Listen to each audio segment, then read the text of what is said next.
खुलुमबाय गोजोन फुंबिलिनि बयनिसिमबो गाहाम हामलायनायखौ जासिहरनाय थाबाय आं सिबिरानि ब्रह्म नोंथांमोनखौ एसबी बड' निउज चेनेलाव गासैखौबो बरायबावनाय थाबाय नोंथांमोननि थाखाय आं गोदान मोनसे भिडिअ लानानै फैबावबाय अन्नानै भिडिअखौ जोबजासिम नायलांदो आसाम विधानसभानि मोनथाम बियाबनि मोनब्रै भट मिरुआव मैया भट होनाया गोजोनैनो जोबनानै थांबाय नाथाय मोनब्रै भट मिरुनि मादाव मोनथाम भट मिरुआव जोबोद खम भट होग्राफोरा भटखौ होनो फैदों 1 नं राताबारि बियाबाव 149 नं इन्दिरा एमभि स्कुलाव मोनानि 6 रिंगासिम 58.67 जौखोन्दोआल' भट होनो फैदोंमोन 16 नं हाफ्लं एसटि बियाबाव 107 ए खटलेर एलपि स्कुलाव मोनानि 6 रिंगासिम 66.67 जौखोन्दोआल' भट होनो फैदोंमोन 107 मौलदाम एलपि स्कुलाव मोनानि 6 रिंगासिम 59.25 जौखोन्दोआ भट होनो फैदोंमोन आरो 10 नं सनाय बियाबाव 109 नं मध्य धानिहारि एलपि स्कुलाव मोनानि 6 रिंगासिम 81.01 जौखोन्दोआ भट होनो फैदोंमोन मख'नो गोनांदि आसाम विधानसभा बिसायख'थिया 27 मार्चआव जागायजेननानै 6 एप्रिलाव जोबदोंमोन नाथाय इभिएमखौ लानानै बेले-बेजे जानायनि थाखाय बे मोनथाम बियाबनि मोनब्रै भट मिरुआव भट होनाया मैया जाफिनदों थांनाय 9 एप्रिलाव अदालगुरिनि अनजालि बसुमतारीखौ दरं जिल्लानि सिखनमाथियाव जिनाहारि खालामनानै बुथारनाय दायनिगिरिफोरखौ फासनि साजा होनो दाबि खालामदों अदालगुरि जिल्ला एबसु अदालगुरि जिल्ला आबोफ आरो वमेन क'अर्डिनेशन कमिटिया मोनथाम आफादा जयै लोगो नांनानै मैया मोनसे धरना होनाय हाबाफारि लादोंमोन बे हाबाफारिनि गेजेरजों बिथांमोनहा दायनिगिरिफोरखौ फास्ट ट्रेक कर्टनि गेजेरजों नायबिजिरनानै फासि होनांगौनि दाबि खालामदों जायनाखि दायनिगिरियाबो गावसोरनि दायखौ सिमान लाखाबाय बेनि अनगायैबो अनजालि बसुमतारीनि केसखौ थाबैनो दरं जिल्लानिफ्राय उदालगुरि जिल्लायाव लाबोनो खावलायदों जाहाथे उदालगुरि जिल्लायाव बे केसखौ नायबिजिरनो हायो आरो दासिम बे केसआव दायनिगिरि साबाखौ हमनो हाबाय सानैया खारखुमानानै दङ खारखुमानानै थानाय सानै दायनिगिरिखौबो थाबैनो हमनो थाखाय दाबि खालामदों थाबैनो दायनिगिरिफोरखौ साजा होआब्ला उननि समाव गोख्रोङै सोमावसारगोन होननानैबो बुंथिदों बिथांमोनहा लोगोसेयैनो अनजालि बसुमतारीया सासे गथ' दंमोन बिथांनोबो सोरखारनिफ्राय रांनि अनसुंथाइ होनो दाबि खालामदों दायनिगिरिफोरखौ फासिनि साजा होनो दाबि खालामनायनि अनगायैबो आइजोफोरखौबो सांग्रां जानानै थानो खावलायदों जाहाथे उननि समाव आइजो माहारिजों बेबायदि इनाया फिन जाबावनो खाबु मोना कभिड-19नि बांफिननायखौ नोजोर होनानै central institute of technology CIT क'क्राझारआ फैगौ 22 एप्रिलनि गेजेराव हस्टेलाव थानाय फरायसाफोरखौ हस्टेलखौ एंगारनो बिथोन होबाय मख'नो गोनांदि पोस्ट ग्रेजुवेट आरो PhD फरायसाफोरा हस्टेलावनो थानो हागोन 7 मेआव फिन कभिड-19नि थासारिखौ नायबिजिरफिननानै गोदान नटिस फोसावनानै होफिनगोन होननानैबो CITनि अथ'रिटिया मिथिहोदों मख'नो गोनांदि एकाडेमिक केलेन्डारनि बायदि गासैबो क्लासखौ अनलाइन मडआवनो खालामनाय जागोन होननानैबो फोसावदों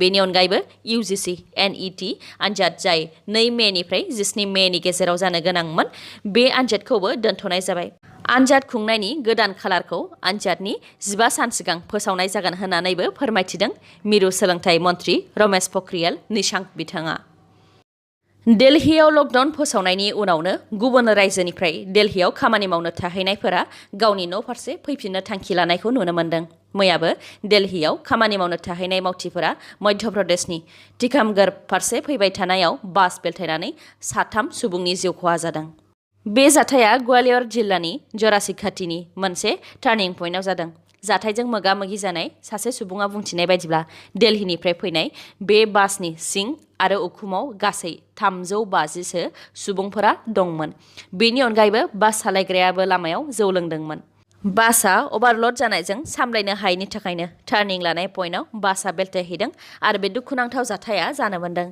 जाथाय जाखांनायनि उनाव बासनि ड्राइभारा खारदों पुलिसआ दा बास ड्राइभारखौ हमनो नाजागासिनो दङ होननानै मिथिहोदों मख'नो गोनांदि दिल्ली आरो राजस्थान बेफोर रायजोफोराव लकडाउन जानायनि अनगायैबो झारखन्ड गभर्नमेन्टआबो 22 एप्रिलनिफ्राय 29 एप्रिलसिम रायजोआव लकडाउन फोसावबाय महाराष्ट्रआवबो लकडाउन जानो हासिगौ आरो मिज'राम सोरखाराबो आइजल आरो मोनजि हेडक्वार्टार्सफोराव 7 साननि थाखाय लकडाउन फोसावबाय श्रीरामपुर पुलिसनि गेदेर देरहासारनाय मोनसे स्रोद खौरांनि सायाव बिथा खालामनानै गसाइगाव थानानि OC दन्दिराम बरा बिथाङा मैया फुंनि 5 रिंगायाव गोख्रोङै सिग्रोमनायाव आसाम सोनाब बंग सिमा श्रीरामपुर 31 नं राजा लामायाव गोबां बिबांनि भां हमनो हादों हमनो मोननाय फाङा गासै 109 पेकेटाव थानाय खमैबो 11 कुइन्टलसो जागौमोन होननानै मिथिहोदों आरो बेनि बेसेना 10 लाख रां जागोन होननानैबो पुलिसा मिथिहोदों। बे दायाव श्रीरामपुर पुलिसा भांजों लोगोसे गंसे ट्राक आरो सोनाब बंग'नि सानै सुबुंखौ हमनो हादों। हमजानाय सानै दायनिगिरिनि मुङा सुजन दास आरो Prakash Rai. Board of secondary education Assam सेबाया एसएसएलसी आनजादखौ दासिम खुंनायनि थांखियावनो दङ आरो एसएसएलसी आनजादखौ मोजाङै खुंफुंनो आरो सम मथे खुंफुंनो थाखाय आसामनि गासै 878 एग्जाम सेन्टारफोराव एन्सार स्क्रिप्टफोरखौ दैथायहरनायखौबो जागायबाय होननानै खौरां मोननाय जादों। सेबानि दासिम नटिफिकेशननि बायदिब्ला मेट्रिक आनजादा 11 मेनिफ्राय 1 जुनसिम जागोन। सेबानि कन्ट्रलार अफ एग्जामिनेशन नयन ज्योति शर्मा बिथाङा बुंथिनाय बायदिब्ला 4.4 लाखसो फरायसाफोरा बे बोसोराव मेट्रिक आनजादखौ होगोन। बेनिखायनो मेट्रिक आनजादा खुंजागोन ना खुंजाया बेबायदि गुलुं गुजुङाव थानो हाया। बेनिखायनो होखानाय समावनो आनजादखौ खुंफुंनो थाखाय माखासे खामानिफोरखौबो मावखाबाय होननानैबो बुंथिदों बिथाङा। लोगोसे उननि समाव मा जायो बेखौ समा खोन्थागोन। दासान्दि आनजादखौ खुंनो थांखि लानायावनो दङ होननानैबो मिथिहोदों। रायजोआव कर'ना भाइरासनि बांफिननायखौ होबथानो थाखाय मैया Assam state disaster management authority ASDMA आ गोदानै SOP दिहुननानै होबाय। गिबियाव सोलोंथाइनि सायाव SOPफोरा जाहैबाय सेथियाव बबेबा जिल्लायाव 100नि बांसिन COVID-19 पजिटिभ मोनोब्ला बे जिल्लायाव थाखो 1 निफ्राय थाखो 5 सिम फरायसालिया बन्द थागोन। बेनि अनगायैबो बबेबा जिल्लायाव 100नि बांसिन COVID-19 पजिटिभ मोनोब्ला थाखो 6 आरो बेनि गोजौनि फरायसालिफोराव मोनसे क्लासाव 50% फरायसाफोरखौ लानानै फोरोंथाय होनो हागोन। जेरै मोनसे थाखोनि 50% फरायसाफोरखौ समबार, बुधबार, शुक्रबार आरो आद्रा थानाय 50%खौ मंगलबार, बृहस्पतिबार आरो शनिबाराव फोरोंथाय होनो हागोन। आरो बे SOPआ स्कुलजों लोगोसे कलेज आरो इउनिभार्सिटिफोरावबो बाहायजागोन। मख'नो गोनांदि गासैबो थाखोनि थाखाय अनलाइन क्लास सिबिथाय होनाया थागोन आरो बे आयेना 8 मेसिम थागोन। बेनि अनगायैबो आरो माखासे COVID-19नि सरासनस्रा आयेनफोराबो थाफागोन। नैथियाव दङ गासैबो रोखोमनि हाथाइ बाजार, सुपारमार्केट, शपिं मल, सप्ताहिकनि हाथाइ बेफोर मोनानि 6 रिंगायावनो बन्द थागोन। थामथियाव दङ सोरखारि आरो सोरखारि नङै मावख'फोरनि थाखाय अफिसारफोरखौ एंगारनानै 50% मावख'नि मावथिफोराल' अफिसाव खामानि मावहैनो हागोन।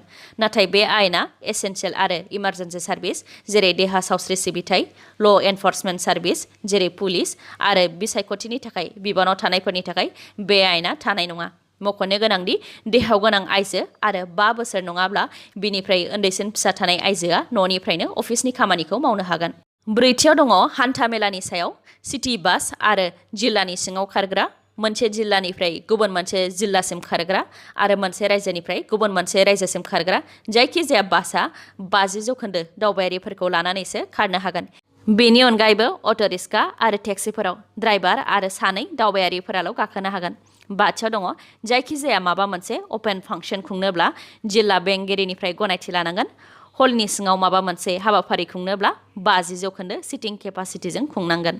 बेनि अनगायैबो COVID-19नि माखासे सरासनस्रा आयेनफोरा थागोन। मख'नो गोनांदि बेफोर गोदान SOPआ 30 एप्रिलसिम थागोन। बेनि अनगायैबो पाब्लिक प्लेसाव मास्क गानाब्ला आरो खुदै गारोब्ला 1000 रांनि जुरिमाना होनांगोन। दिनैनि भिडिअआ एसेनोसै। गाबोन आरो गोदान भिडिअजों लोगो मोनफिनबावगोन। नोंथाङा दासिमबो आंनि चेनेलखौ साबस्क्राइब खालामाखैबा अन्नानै साबस्क्राइब खालामदो, लोगोसे लाइक, कमेन्ट आरो शेयार खालामनो दाबाव। गोजोन्थों।